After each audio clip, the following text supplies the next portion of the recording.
नमो नमः बच्चों। आज हम कक्षा 7वीं की संस्कृत पाठ्य पुस्तक रुचिरा का द्वितीय पाठ दुर्बुद्धि विनश्यति पढ़ने जा रहे हैं। दुर्बुद्धि, इसका संधि विच्छेद होगा दु जमा बुद्धि।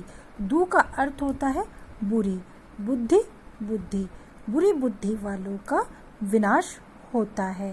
तो प्यारे बच्चों, हम इस कहानी में पढ़ेंगे कि जिसकी बुरी बुद्धि होती है उसका विनाश निश्चित होता है।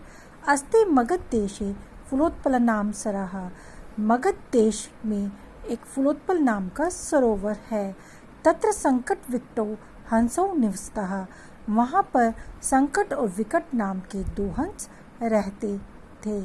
कम्बुग्रीव नामक तयो मित्रम एकः कुर्मः अपि तत्रैव प्रतिवसति स्म। कम्बुग्रीव नाम का उन दोनों का मित्र एक कछुआ, कुर्म होता है बेटा कछुआ, कछुआ भी वहाँ रहता था। अथ एकदा धीवरा तत्र आगच्छन्। एक बार वहाँ पर बहुत सारे मछुआरे आए। ते एकथयन्, और उन्होंने कहा, ते मतलब उन सब ने कहा, वयम स्वः मत्स्यः कूर्म आदि मारिष्यामः, कि हम सब कल मछली और कछुए आदि को मारेंगे।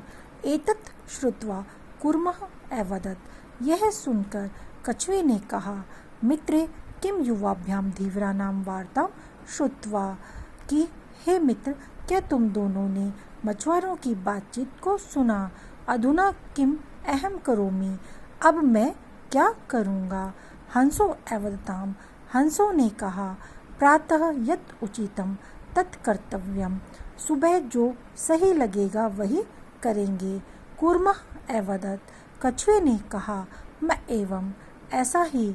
तत् यथा अहम अन्य हृदम गच्छामि तथा कुरुतम, मैं जैसा कि दूसरे हृदम होता है बेटा सरोवर, मैं दूसरे सरोवर में जाना चाहता हूँ।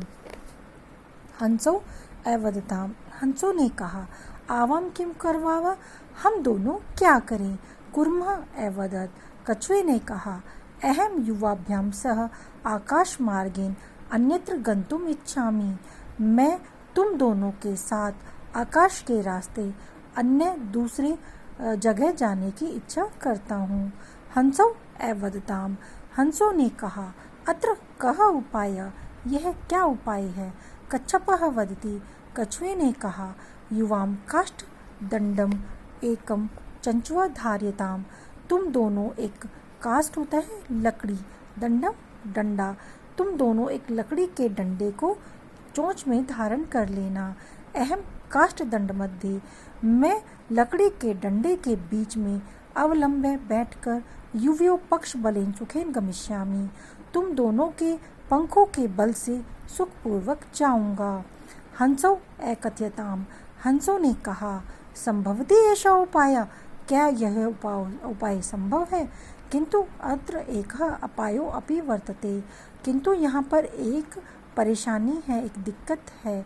आवाभ्याम नियमानम त्वम अवलोक्य जना किंचित वदिष्यन्ति एव, हम दोनों के द्वारा ले जाते हुए तुम्हें जब लोग देखेंगे, जना होता है लोग, अवलोक्य मतलब देखकर, हम दोनों के द्वारा ले जाते हुए जब लोग तुम्हें देखेंगे, किंचित वदिष्यन्ति एव, और वो कुछ कहेंगे, यदि तुम उत्तरम दास्यसि तदा तव मरणम निश्चितम, यदि तुम उत्तर दोगे तब तुम्हारा मरना निश्चित है। अतः त्वम अत्रे वस, इसलिए तुम यहीं पर रहो। तत् श्रुत्वा क्रुद्धः कूर्मः अवदत्, यह सुनकर जो गुस्से में कछुआ था उसने कहा कि मैं मूर्खम, क्या मैं मूर्ख हूँ। उत्तर न दास्यामि, मैं उत्तर नहीं दूंगा। किंचित अभी न वदिष्यामि, कुछ भी नहीं बोलूँगा। अतः अहम यथा वदामि तथा युवाम कुरुतम, इसलिए अब मैं जैसा कहता हूँ तुम वैसा ही करो। तो बच्चों देखो, इस चित्र के माध्यम से भी दिखाया जा रहा है कि ये फलोत्पल नाम का सरोवर है। यहाँ पर कछुआ रहता है, दो हंस रहते हैं, और यहाँ कुछ मछुआरे आए हुए हैं जो कि आपस में बातचीत कर रहे हैं। तो इस चित्र के माध्यम से भी आपको कुछ कहानी समझ आ रही होगी। एवं काष्ठ दंडे लंबमाना कूर्म गोपाल का अपश्यन, और लकड़ी के डंडे पर जाते हुए कछुए को गोपाल का अर्थात ग्वालों ने देखा। पश्चात ए धावन और उसके पीछे दौड़े। ए वदंच और कहा, अहो महदाश्चर्यम, अरे कितना आश्चर्य है। हंसाभ्यास कुर्मों पे उड़ीयते, कि हंसों के साथ कछुआ भी उड़ता है।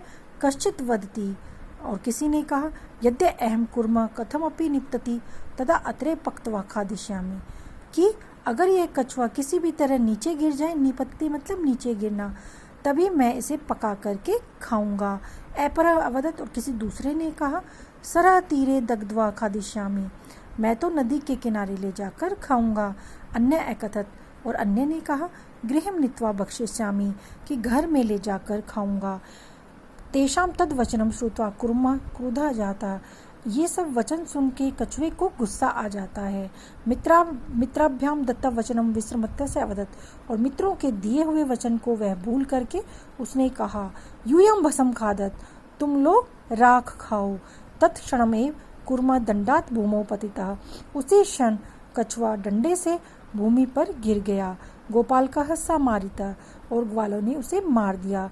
अतः एव उक्तम, इसलिए कहा भी गया है, सुहृदानाम हित कामनानाम वाक्यम यो न अभिनंदति स कुर्मा इव दुर्बुद्धि काष्ठात् भ्रष्टो विनश्यति, कि अच्छे हृदय वालों, सुहृदा मतलब अच्छे हृदय वालों, और हित कामनाम और भला चाहने वाले के वाक्यों को जो नहीं अभिनंदन करता, अर्थात उनके वाक्यों को जो नहीं सुनता है और नहीं मानता है, वह कछुए की भांति, बुरी बुद्धि वाला जो कछुआ था उसकी भांति लकड़ी के डंडे से गिरकर नष्ट हो जाता है। तो बेटा देखिए, इस चित्र में भी दिखाया जा रहा है कि ग्वाले जो हैं वो देख रहे हैं, दो हंसों ने अपनी चोंच में डंडे को पकड़ा हुआ है और बीच में यहाँ पर जो कछुआ है वो बैठा हुआ है। तो बेटा कैसी लगी आपको ये कहानी? आप इस कहानी को अच्छे से पढ़िएगा। धन्यवाद।